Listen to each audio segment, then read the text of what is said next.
সুপ্রভাত বাংলায় দেখুন পশ্চিমবঙ্গের বিভিন্ন খুঁটিনাটি খবর প্রাইম টাইমে দেখুন জেলার সেরা খবর দেখুন সুপ্রভাত বাংলা। আপনার এলাকার সমস্যা তুলে ধরি আমাদের চ্যানেলে। শহীদ তরুণের নাম বদলে শহীদ এ আজম নাম ঘোষণা করলেন মেয়র। শনিবার শহীদ ভগৎ সিংয়ের জন্মবার্ষিকীতে ভগৎ সিং মোড়ে তার মূর্তিতে মাল্যদান করে শ্রদ্ধা জানান আসানসোল পৌর নিগমের মেয়র বিধান উপাধ্যায় এবং শহীদ তরুণ শহীদ এ আজম নামে নামাঙ্কিত করেন।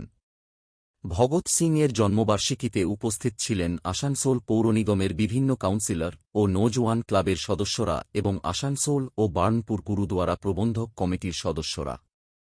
মেয়র বিধান উপাধ্যায় শহীদ ভগৎ সিংয়ের প্রতি শ্রদ্ধা জানিয়ে বলেন, যাদের জন্য আমরা মুক্ত হাওয়ায় শ্বাস নিতে পারছি, সুখে শান্তিতে বাস করতে পারছি, যাদের বলিদান আমাদের অনেক কিছু শিখিয়ে গেছে, তাদের মধ্যে অন্যতম ভগৎ সিং।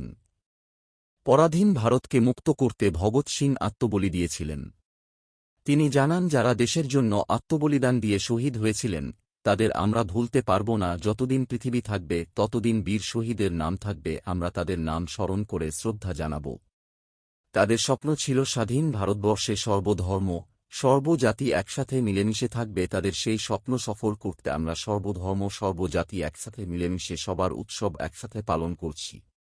আসানসোল শহরের উল্লেখযোগ্য ভগৎ সিং মোড় নামে খ্যাত। আমরা যেখানে যাই বা বাইরের থেকে কেউ আসলে তাদের ভগৎ সিং মোড়ে আসতে বলা হয় বা অপেক্ষা করছি। ভগৎ সিং মূর্তিকে নিয়ে তোরণ স্থাপিত করার সময় শহীদ তরুণ নাম ঘোষণা করা হয়েছিল।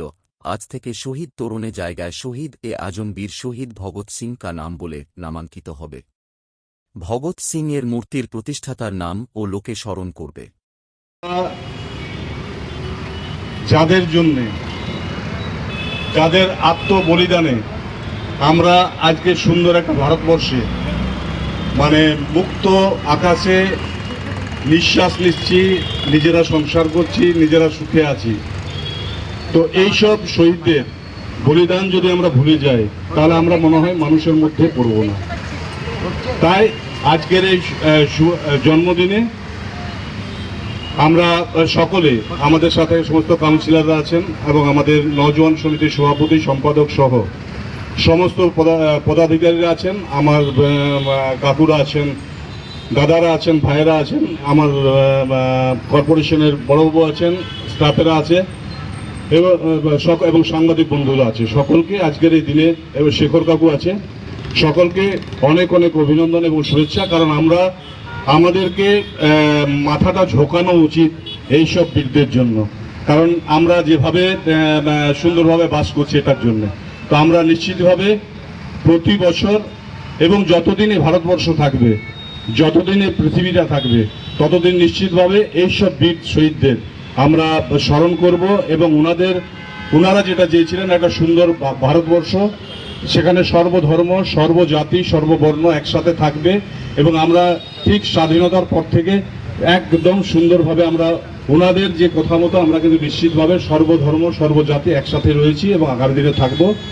তো আজকে আমরা এটাকে গতবার যখন আমরা উদ্বোধন করেছিলাম, আমাদের যে এটা শহীদের এটা হয়েছিল, তো সেটাতে আমরা শহীদ তরুণ করে দিয়েছিলাম। তো আজ থেকে এটার নাম শহীদ-ই আজম শহীদ বীর ভগৎ সিং এর নামে আমরা ওখানটা চেঞ্জ করে ওটা করে দেবো আমরা। কারণ আমরা চাই এই মোড়টা শহীদ ভগৎ সিং এর নামে পরিচিত। আমরা যেখানে যাই না কেন, আমরা যখনই কাউকে অ্যাড্রেস দিই যে আমরা এই মোড়ে থাকবো, তো আমরা কিন্তু ভগৎ সিং মোড়ে নামটা বলে দিই এবং মানুষ কিন্তু আসানসোল এলে এই মোড়টা দিয়ে সব জায়গায় যেতে হবে। তাই আমরা আগামী দিনে নিশ্চয় এই অঞ্চলটা, আসানসোল শহরটা যাতে আরো সুন্দর হয় তার চেষ্টা নিশ্চিতভাবে আমরা আগামী দিনে করব। এবং সামনে আমাদের সমস্ত উৎসবগুলো আসছে, সেই উৎসবে আমরা শুধুমাত্র যে দুর্গোৎসবটা, আমরা যে শুধুমাত্র বাঙালি, আমি একটু আগে বললাম যে এইসব বীর শহীদরা যেটা চিন্তাধারা করে নিজেদেরকে আত্মবলিদান করেছিলেন, সেই সর্বধর্মের কিন্তু এটা কিন্তু বাঙালিদের শুধু নয়, বাঙালিদের উৎসব কিন্তু দুর্গাপূজা নয়, সর্বধর্ম। আমরা যারা পশ্চিমবঙ্গে বাস করি, আমরা যেখানে ভারতবর্ষে বাস করি না কেন, এই দুর্গোৎসব যেখানে পালিত হয় সর্বধর্ম মিলে আমরা পালন করি সমস্ত উৎসবগুলো।